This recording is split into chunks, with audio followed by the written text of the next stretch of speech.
با افرادی مواجه میشیم که خودشون رو لایق و سزاوار مجازات و تنبیه توسط دیگری میدونن. این افراد اجازه میدن که دیگران با اونها بدرفتاری کنن و از نظر روحی و جسمی اونها رو مورد آزار و شکنجه قرار بدن. افرادی هستن که ضد ارزش‌های خانواده‌شون و اطرافشون رفتار کردن و خودشون رو دختر بده یا پسر بده میدونن.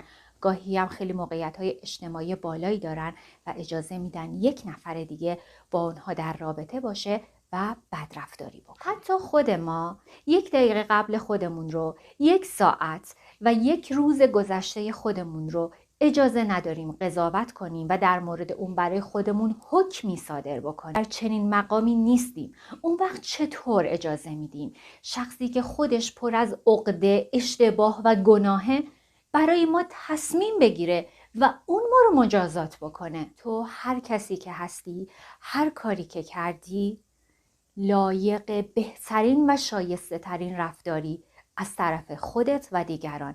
اول از همه خودت با خودت مهربون باش و اجازه نده هیچ کس دیگه برای تو حکمی صادر بکنه.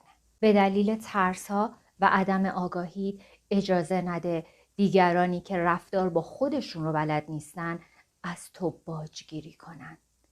کامیاب باشید و آگاه.